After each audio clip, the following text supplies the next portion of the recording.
Halo teman-teman semuanya.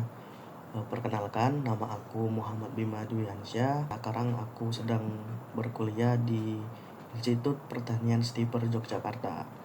Nah, di video kali ini saya ingin mengajak Anda untuk membahas apa sih mesin atau alat-alat yang digunakan di dalam pabrik kelapa sawit. Nah, dikarenakan saya tinggal di Riau, tepatnya di daerah yang ada kebun sawitnya, maka di situ juga ada yang namanya pabrik kelapa sawit. Berhubungan saya tidak tahu mesin-mesinnya apa saja, jadi saya kemarin sudah menanyakan kepada orang tua saya, temannya tepatnya, yang sedang bekerja di pabrik kelapa sawit, untuk menanyakan mesin-mesin apa aja sih yang ada di pabrik tersebut. Nah, di sini saya juga sudah mengumpulkan banyak data-data dari sumber-sumber internet yang sesuai dengan alat atau mesin yang ada di pabrik di tempat saya itu.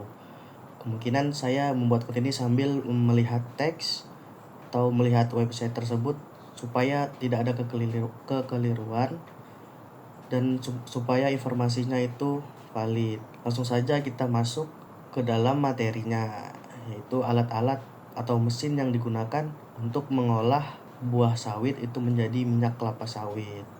Langsung saja kita mulai.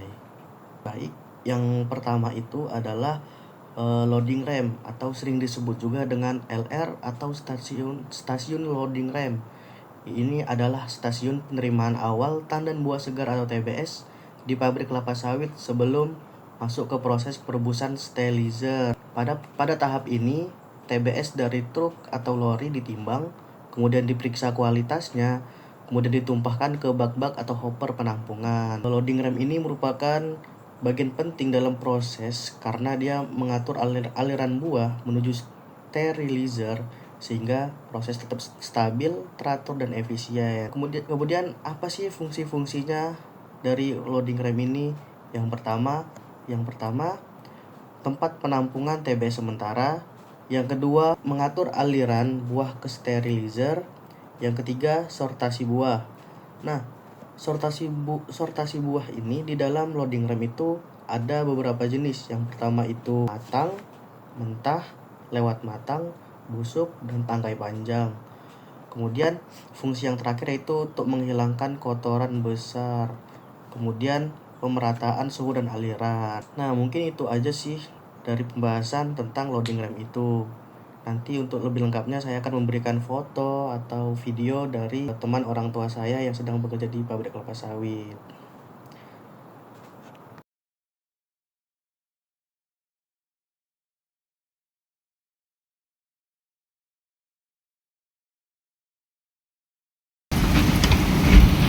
Nah, kemudian mesin yang kedua itu ada vertical sterilizer. Adalah alat perebusan tandan buah segar atau TBS berbentuk silinder vertikal yang digunakan sebagai alternatif dari horizontal sterilizer. Mana yang horizontal ini bertipe rebusan rebah atau horizontal. Kalau yang vertikal berarti dia lurus. Kemudian fungsi utamanya dari vertical sterilizer ini adalah yang pertama, merebus TBS menggunakan steam. Kemudian kedua, menonaktifkan enzim lipase. Yang ketiga, menghilangkan kadar air berlebih pada TBS. Yang keempat, membantu meningkatkan efisiensi ekstraksi minyak. Yang kelima, mempermudah proses selanjutnya. Kemudian setelah perebusan, TBS akan turun ke hoisting cage atau unloading system. Kemudian kemudian di pressing. Kemudian bagaimana sih cara kerja vertical sterilizer atau cara kerjanya mesin ini? Yang pertama itu TBS masuk ke loading ram, kemudian TBS diangkat secara otomatis, kemudian perebusan dengan uap bertekanan 1,8 sampai 3.0 bar. Kemudian lama perebusannya biasanya itu 50 sampai 90 menit tergantung desain pabriknya. Kemudian yang selanjutnya itu pengeluaran TBS. Setelah proses selesai, pintu bawah akan terbuka dan TBS jatuh ke sistem berikutnya, yaitu unloading conveyor atau thresher, dan begitu seterusnya.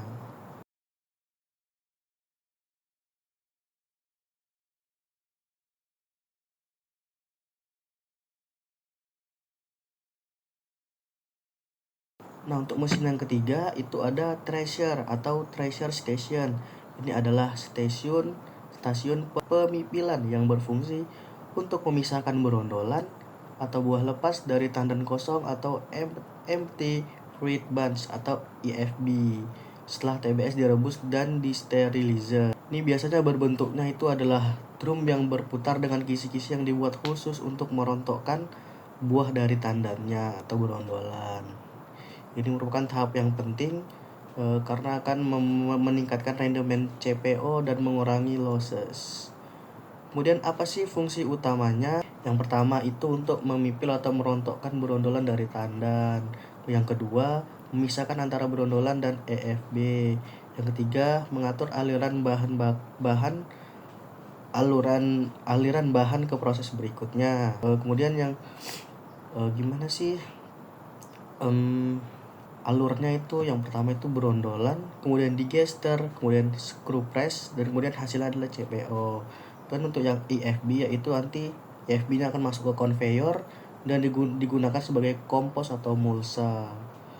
Dan fungsi yang terakhir yaitu mengurangi losses minyak. Kemudian untuk cara kerjanya itu yang pertama TBS direbus, keluar dari sterilizer, kemudian masuk ke drum thresher, kemudian drumnya nanti berputar dengan kecepatan kurang lebih 20 sampai 26.000 rpm. Kemudian peralat ini kecepatan tadi kurang lebih 20 sampai 26 rpm.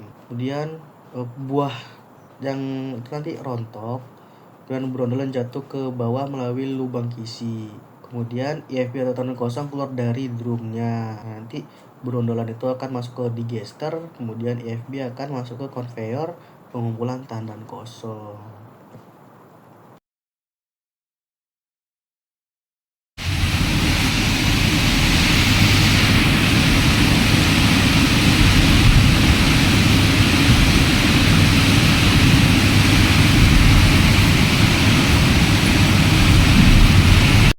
Nah, kemudian yang keempat itu ada stasiun press.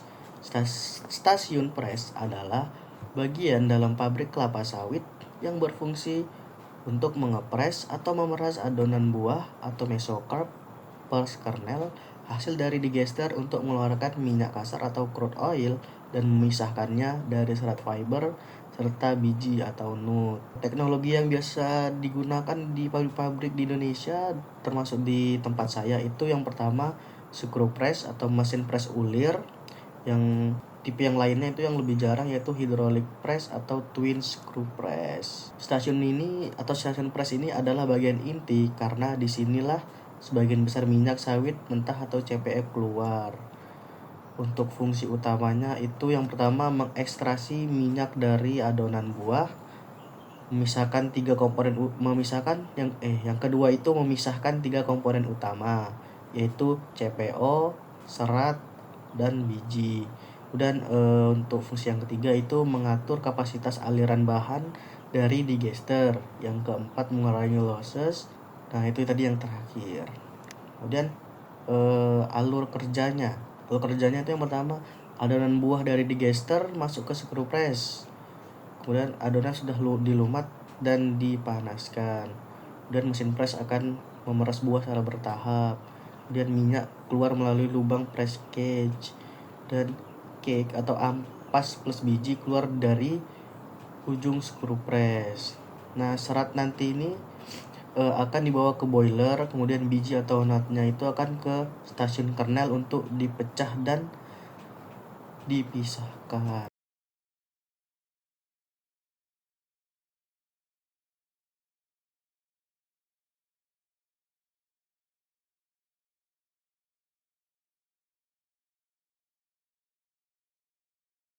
Nah, kemudian mesin yang kelima itu ada stasiun clarification. Ini adalah bagian pabrik kelapa sawit yang berfungsi untuk memurnikan minyak sawit mentah atau CPO hasil dari stasiun press. Disinilah minyak dipisahkan dari air, kotoran, sludge minyak, serat halus.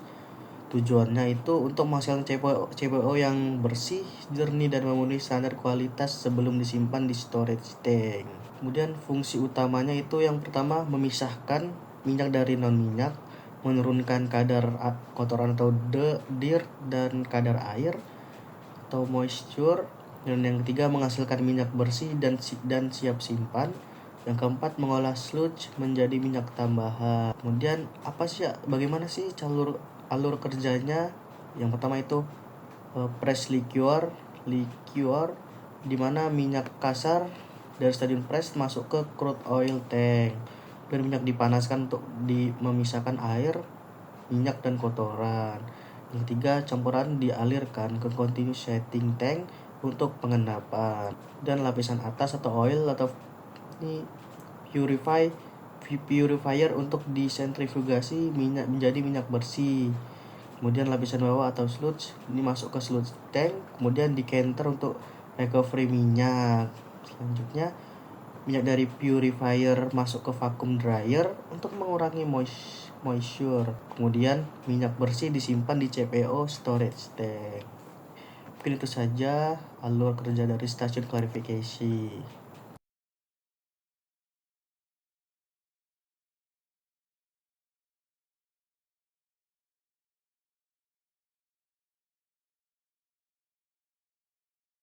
Nah, masuk ke mesin yang ke-6,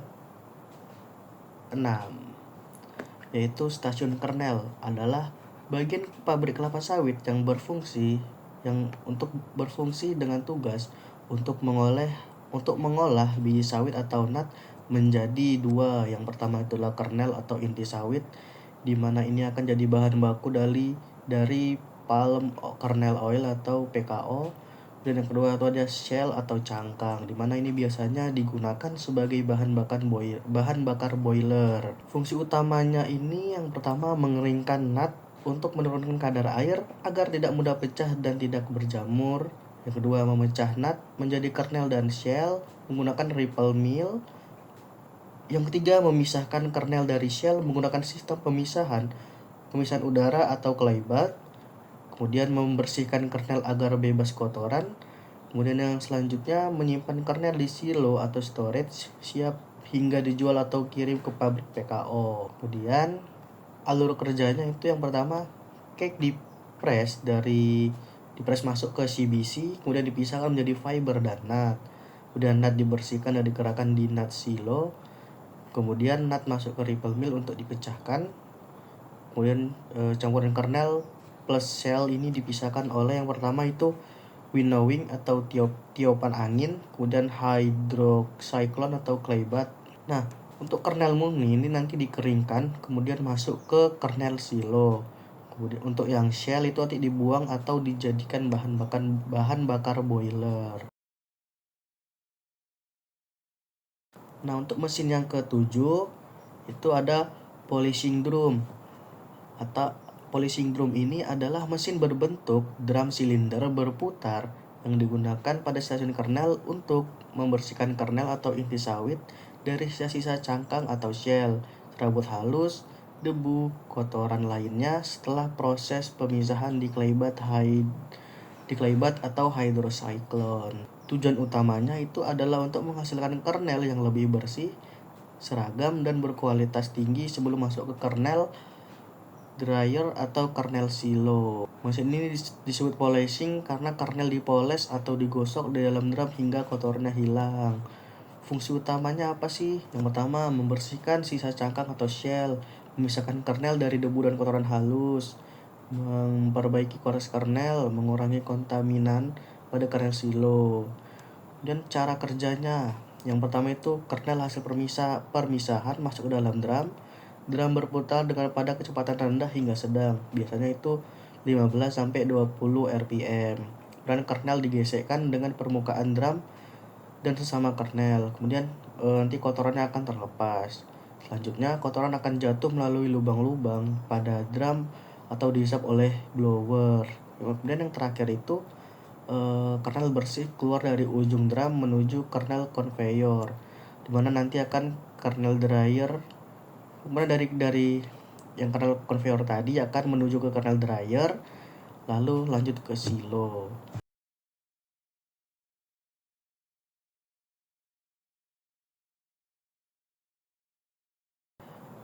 Lebih dan kurangnya saya mohon maaf. Semoga menjadi manfaat untuk kita semua. Terima kasih. Sampai jumpa di video-video berikutnya. Maaf saya kurang menguasai materi karena saya juga masih awam di pabrik kelapa sawit. Terima kasih.